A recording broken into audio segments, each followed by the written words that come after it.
I have observed that elites increasingly talk only to each other and come to believe that because there is consensus among them, that consensus is shared broadly. And we as a society need to find better ways to uplift divergent voices. Otherwise, we will be victims of groupthink. When we get this discussion started, you'll see that Ryan is not at the table. There is a line that was crossed there, and it's not acceptable to me. It's not acceptable to us at this network. We want discussion. We want people who disagree with each other to talk to each other. Boy, that escalated quickly.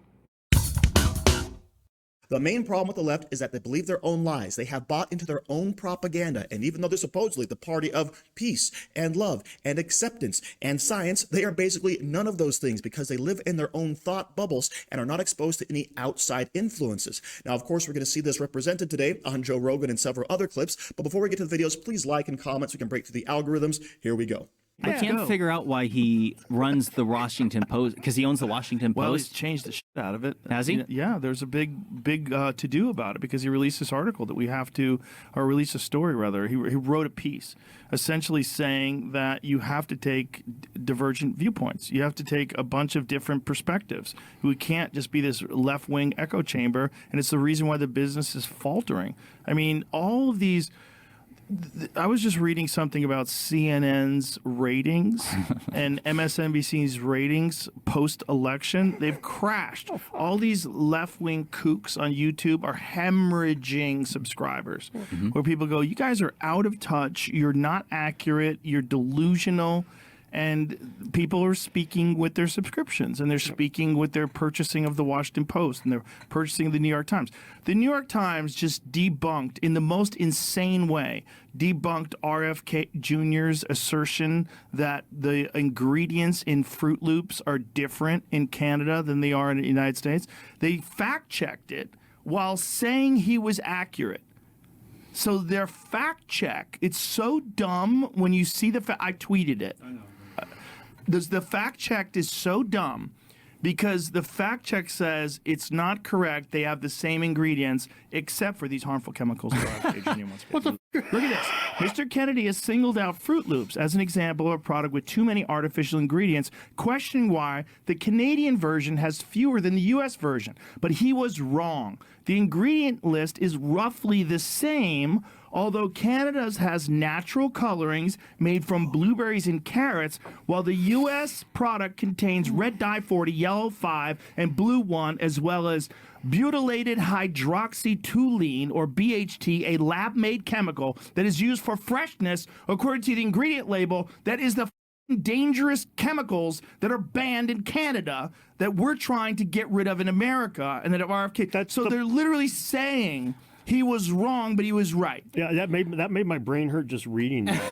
Sorry. But this is what the New York Times is doing. So, of course, you're going to hemorrhage subscribers. Of course. You're crazy. You're saying something that's nuts. And also, what is your motivation? Like, what's your motivation for removing potentially harmful and toxic chemicals? If someone is trying to do that for the greater health of the population, if we're saying that these things have been eliminated in other countries because they've been proven to be dangerous, what is your motivation for saying he was wrong? Money. Well, I mean, what else could it be? Clearly. Monsanto, ideology, you know, left-wing rejection of RFK Jr. because now he's connected to Trump, which is connected to Nazis. It's like you go down this weird rabbit hole with these people, and you're like, what are you trying to do? Are you trying to remove all leftover credibility? Are you trying to eliminate because you lost so much credibility? Are you trying to kill it all? Are you secretly working for the Chinese? Like, what are you doing? So that's exactly why the left-wing media, of course, has been hemorrhaging viewers. They've already cut out half of their population by going all in on one viewpoint, right? Heaven forbid you actually have all of America wanting to tune in to see relevant facts and information and possibly even debates between the two sides. But no, they had to go to one specific viewpoint only, right? And basically it's the viewpoint viewpoint of anti-science. As Joe Rogan pointed out here, yes, the New York Times, probably the most famous publication in America, basically fact-checked themselves during their fact check. Yes, the U.S. version of Froot Loops has BHT, yellow 5, red dye 40, whereas the Canadian version, oh, they just use blueberries and carrots for their coloring, right? And this is supposedly supposed to discredit RFK Jr.'s assertion that, yes, the stuff here in America is not as healthy as in other countries. And of course, it makes zero sense. So when you go all in on your own propaganda, on your own ideology, these are the types of arguments you end up making. And of course, these mainstream conglomerates wonder why no one is tuning in, why no one believes them, why trust in the media is at an all-time low. Could it possibly be because you're biased and we no longer believe you? All right, so good on Jeff Bezos, after years, of course, of being a leftist, for finally saying, hey, we've got to get some multiple voices in there so we at least have some form of credibility. But of course, it's too little too late. Traditional media is pretty much gone in this country because we finally have resources we can use to get true media from places we actually trust. Because if we don't, we end up getting bullied into using proper pronouns for people we know are not a certain gender. I just want to add that the Congresswoman-elect does identify as a woman. I will be. She's not a woman. It's a man. She was born a man. She's a man. She's biologically a male. That is science. You guys on the left and the mainstream media want to say, follow the science. Well, let's follow the science, okay? He is a man. He can wear a dress. He can call himself, his pronouns can be she or her, but he doesn't belong in a women's restroom, period. Are you suggesting that the Representative-elect McBride poses some kind of danger to you and other women in Congress? Absolutely. Absolutely, 100%. This is an assault on women. A man being a biological man, a man with a penis, male genitalia, being in a women's locker room is an assault on women. And so the question is, do I have rights as a woman or not? And I'm not going to allow the media or Congress to strip away women's rights for 0.5% of people out there that more than likely he's got a mental illness, and this is why he's doing this. He should not be forcing his private parts into women's private spaces. I'm absolutely a no hard pass on this, and I'm going to fight it every step of the way. Are you diagnosing right now an incoming member of Congress with a mental illness? I'm not sure how you would. I am absolutely diagnosing anyone who cross-dresses with a mental illness. And in fact, by the way, I'm getting death threats from men dressed up as women who want to kill me because I don't want penises in women's bathrooms.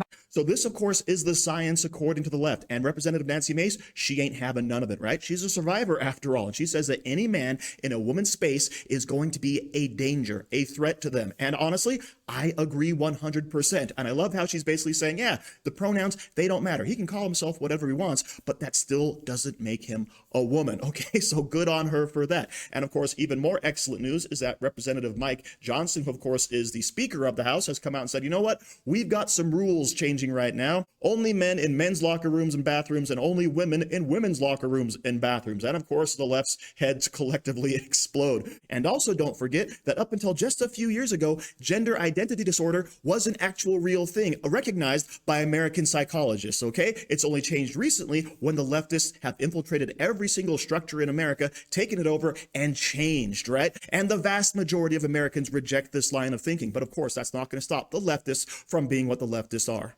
This death of Laken Riley and the subsequent trial has essentially been a massive political lightning rod here in this country. And you said it there yourself, the president-elect campaigning on the death of Laken Riley and pointing to the current administration, saying that their laws and what they're calling failed policies contributed to Laken Riley's death. I want to remind you that Ibarra entered this country illegally in 2022, according to law enforcement officials, and he was paroled and released for further processing by ICE.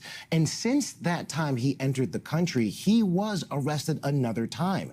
Law enforcement officers saying that he was arrested in 2023 in New York City and charged with acting in a manner to injure a child less than 17, as well as a motor vehicle violation. But it's important to note that although there is very little evidence indicating a connection between immigration and violent crime, this is still something the President-elect Trump, several Republicans on the Hill wanted to essentially plant their flag on and point that to the current Biden administration. And we saw that even as early as President Biden's latest State of the Union address, where Georgia Representative Marjorie Taylor Greene infamously interrupted President Biden, forcing him to acknowledge the death of Laken Riley, something that President Biden did by holding up a pin in her during that State of the Union. But it is important to note that all of this vitriol that we're hearing from Republicans and President-elect Trump regarding the policies of the Biden administration, it's important to know that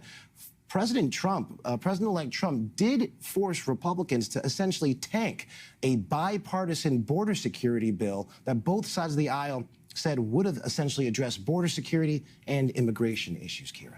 This is so representative of the left. After admitting that Ibarra was let into this country in 2022 illegally under Joe Biden's horrible border policy, he was then shuttled around this country, given free room and board, where he committed other crimes. But of course, because of terrible sanctuary city policies, this monster was allowed to remain in this country until he committed this terrible act against Laken Riley. But then again, this reporter actually insinuates that if only Donald Trump would have backed that horrible border bill back in May of 2024, that this might not have happened. Of course, the only problem here is, as we mentioned, this criminal entered the country back in 2022, and this murder was committed in February of 2024. So guess what? This all happened because Joe Biden was weak on the border. He did not uphold our laws and therefore did not protect American citizens. And this type of slanted reporting is why no one cares about the mainstream media anymore. So thank you for watching. Don't forget to like, share, comment, subscribe, and stay safe out there, people, because they're coming after you.